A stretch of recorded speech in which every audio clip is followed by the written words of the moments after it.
Assalamualaikum warahmatullahi ta'ala wabarakatuh. Alhamdulillah.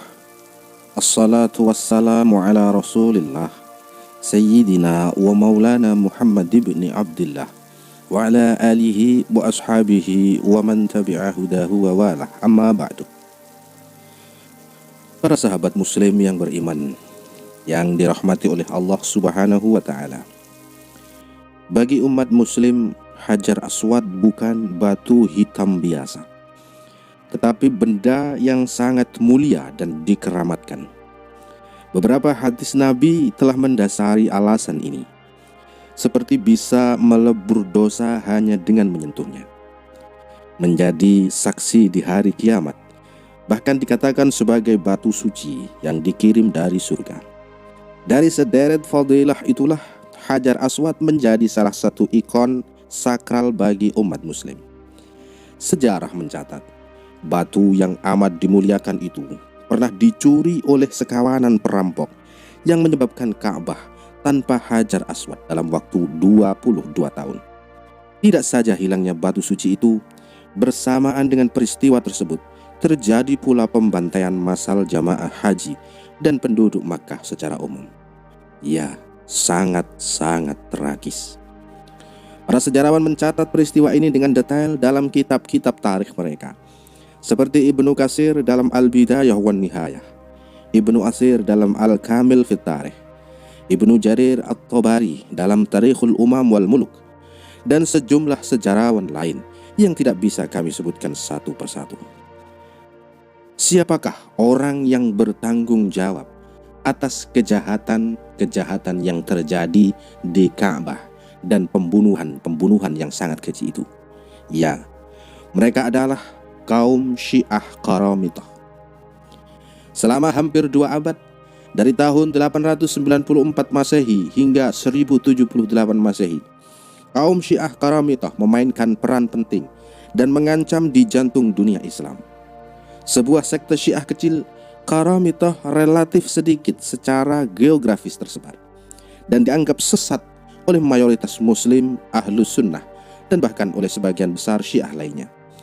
Sejarah sekte ini tidak jelas, namun para sejarawan setuju bahwa asal usulnya dimulai pertama kali di Irak Selatan pada masa pemerintahan kekhalifahan Abbasiyah pada tahun 750 sampai 1258 Masehi, sebagai bagian atau sempalan dari gerakan kaum Syiah Ismailiyah.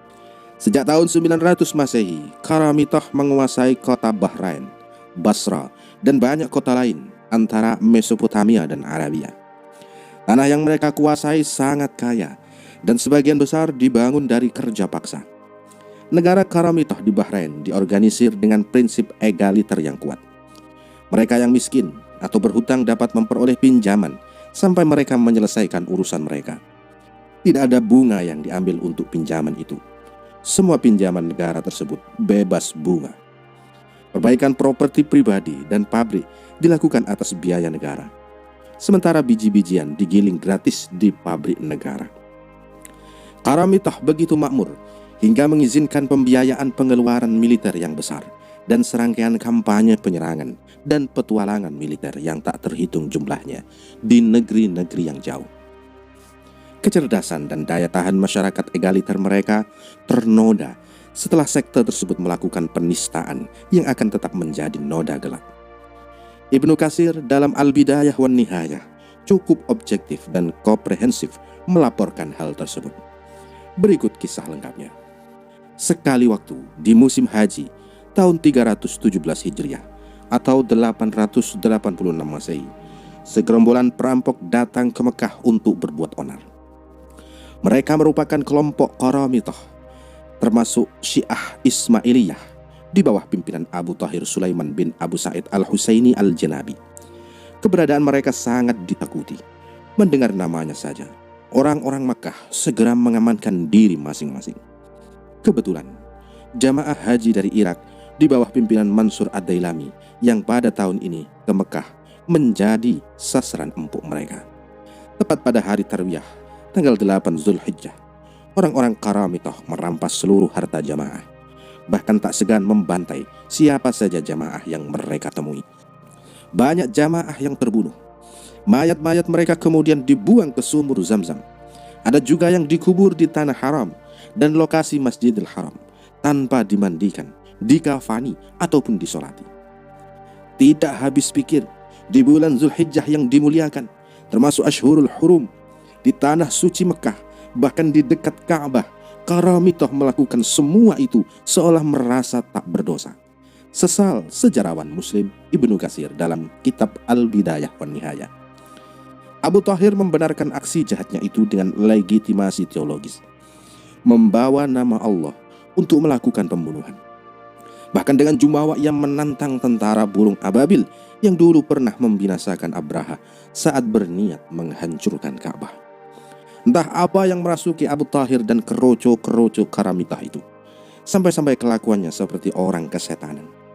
Abu Thahir sampai memerintahkan pasukannya untuk mencopot pintu Ka'bah, merobek-robek kiswahnya dan dibagikan ke pasukannya seolah bangga merayakan kemenangan. Ia juga menyuruh seseorang untuk menaiki bangunan suci itu dan mencopot talangnya. Karenanya, orang-orang itu lalu jatuh tanpa sebab hingga meninggal. Syukur-syukur. Abu Thahir membiarkan talang Ka'bah di posisinya, hingga akhirnya ia menyuruh seseorang untuk mencongkel Hajar Aswad dari Ka'bah dan membawanya pulang. Jelas ini masalah serius bagi umat muslim. Ka'bah tanpa batu sakral itu rasanya sangat janggal. Merespon hal ini, Amir kota Mekah bersama keluarga dan beberapa pengikutnya menyusul Karamita dan sebisa mungkin membujuk mereka agar mau mengembalikan Hajar Aswad. Sampai-sampai sang Amir rela memberikan seluruh hartanya asalkan batu hitam itu mau dikembalikan. Abu Thahir tidak menggubris permohonan sang Amir. Bahkan Amir, keluarga, dan sejumlah pengikutnya tersebut dibantai habis. Subhanallah. Sangat-sangat kejam sekali. Tampaknya pasukan Amir bukan apa-apa di hadapan rombongan Karamitoh yang kuat dan bengis itu. Bersama pasukan Karamitoh, Abu Thahir dengan bangganya membawa pulang banyak harta jarahan dan Hajar Aswad di daerahnya, wilayah Hajar. Sejak saat itu, Ka'bah tanpa Hajar Aswad selama 22 tahun. Lihat Ibnu Katsir dalam kitab Al-Bidayah wan Nihayah, juz 11 halaman 172. Naga-naganya komplotan Karamitah ini sebenarnya orang-orang kafir dan zindik yang selama ini belum banyak orang tahu. Demikian Ibnu Katsir melaporkan.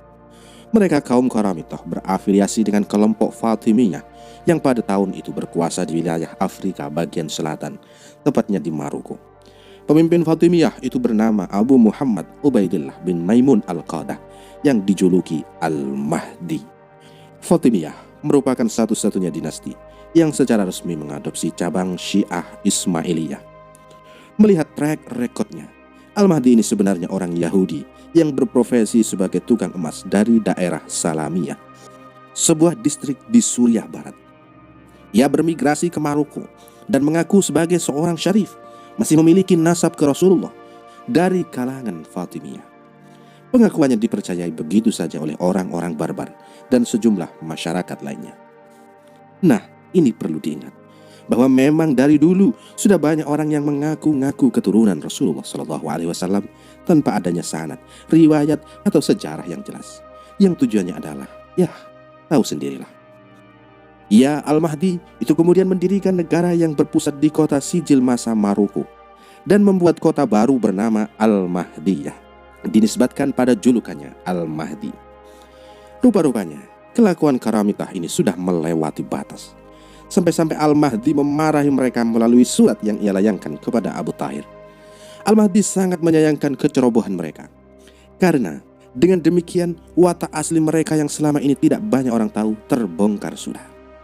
Al-Mahdi meminta Abu Thahir untuk segera mengembalikan Hajar Aswad yang dicurinya setelah 22 tahun berada di dalam genggamannya.